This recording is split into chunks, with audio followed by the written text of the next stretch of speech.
Hi, servus and hello. In this video you'll learn how to turn the boring E major standard chord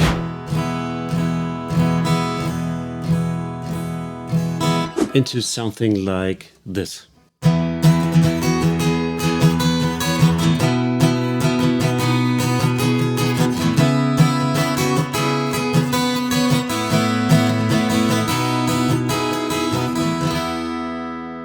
And this with just a few simple tricks. I'm Andy, host, a singer and songwriter from Germany, which probably explains my weird accent, so sorry for that. Now, there are a lot of good ideas out there on how to make your guitar playing more interesting and spice it up with crazy riffs here and there. There's one problem I have here though. So I'm primarily, yeah, difficult word, a singer. So I still have to be able to concentrate on my voice through all of this. Or have you ever seen Mariah Carey singing while playing a Jimmy Hendriks Solo? I guess no.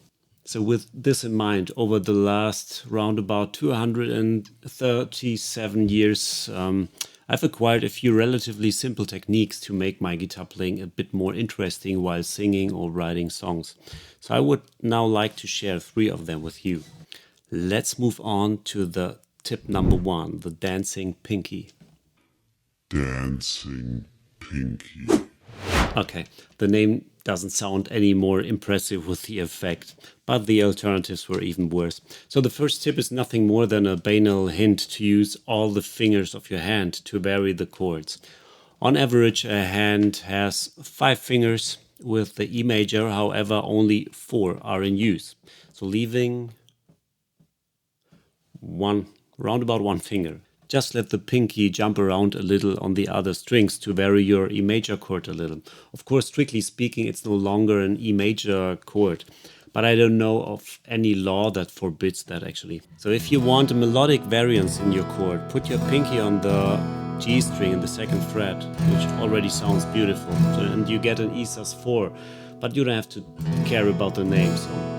Or put it on the high E string and you'll get an E at 9, I guess. So if your hand is big enough, you can also go like this.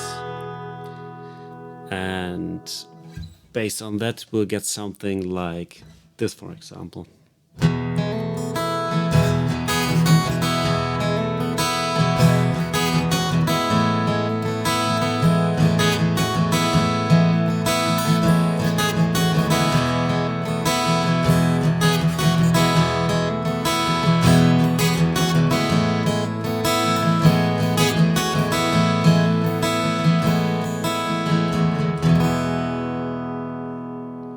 Already beautiful, right?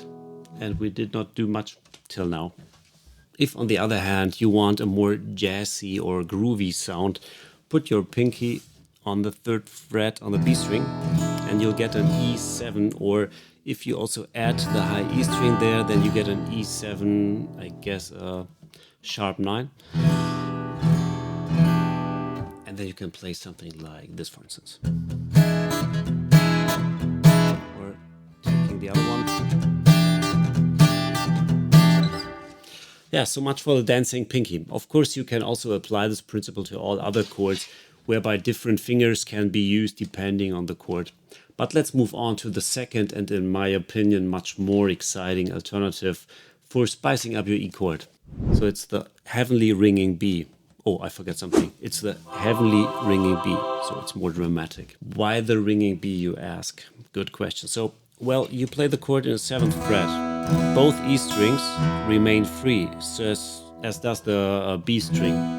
Although you're in the 7th fret, the low E string continues to vibrate freely and thus provides a deep and voluminous sound. This is followed by a few brighter strings because you're playing them so high up here, right? And finally, you have the B and E strings here, which sound constant and continuous with further chord changes, creating an almost, let's say, synthesizer-like foundation. So all in all, you have a really broad and beautiful timbre.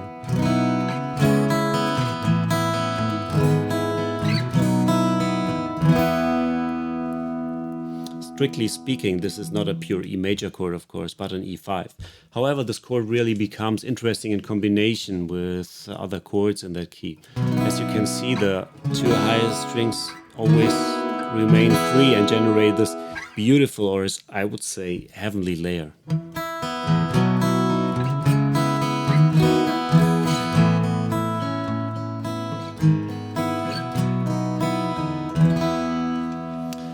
But that's still not all. You can also vary the chords from here so that you almost only change the bass note like this.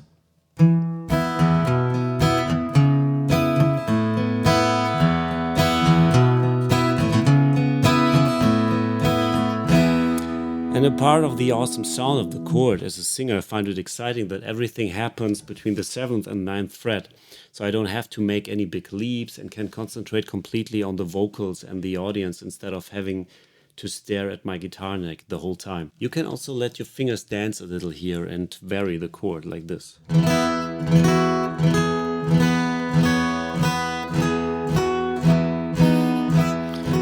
make sure that the G string is blocked when you play down here, so otherwise it will sound like this. And that's not very beautiful.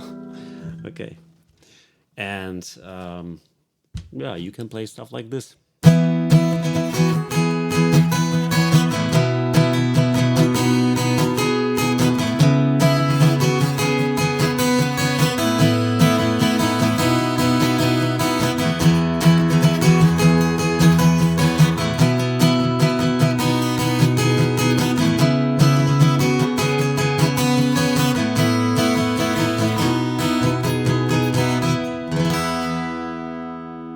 Isn't that beautiful? Very welcome. By the way, Mice and Heartbeats is a happy, upbeat indie pop song, was created from these chords actually, so have a listen and let me know what you think. I've linked the song below, so it's basically available on all relevant streaming services. A little note at this point, subscribe to my channel if you find these tips helpful, and feel free to leave me a comment if you would like more details on the techniques shown here and how I play the other chords in this video as well. But let's move on to the next and last tip for today, how you can spice up the E major on the guitar. I call it the chord that sounds similar to the heavenly ringing B but is played differently and offers a range of variations based on simple patterns. Yeah, I intentionally wanted to choose a catchy and self-explanatory name for it. So the chord is played on the 9th fret. The index finger here seems illogical because the ring finger plays the same string behind it.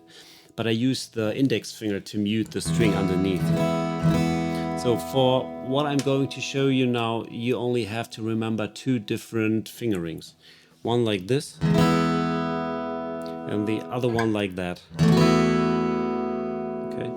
For the sake of simplicity, I'll call them version 1 and version 2. This allows you to vary the E major chord along the entire guitar neck. So this is especially interesting if you have to hold or play the E major chord for a long time and it gets a bit boring during a song. So then you can vary it like crazy with just two simple fingerings. And of course, these are not pure E major chords, but they will simply make your guitar playing more exciting. Let's start here maybe.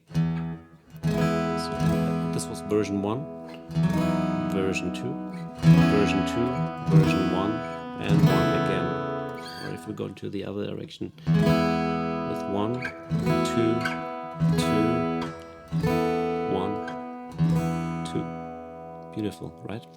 And now that we know that, we can go like this.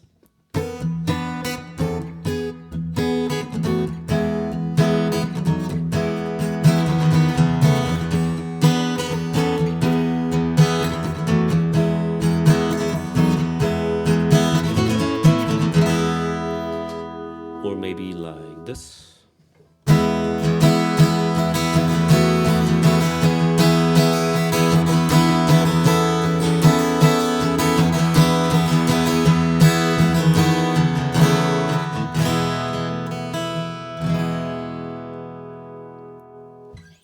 So the chance is high that your pinky gets bored and wants to dance again. Then we're back at tip number 1. So let the pinky jump around a little like this.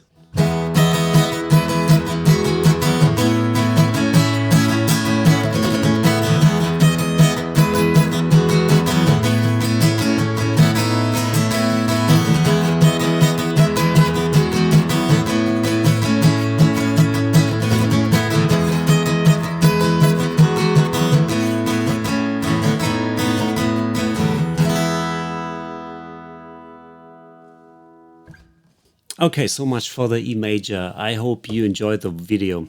So if you don't want to miss future videos from me, please subscribe to my channel and write in the comments if you'd like to see videos like this for other chords too. Otherwise, I'm curious to see if dancing pinky and heavenly ringing B will catch on one day and become the one thing, you know. What do you think? See you next time. Bye bye.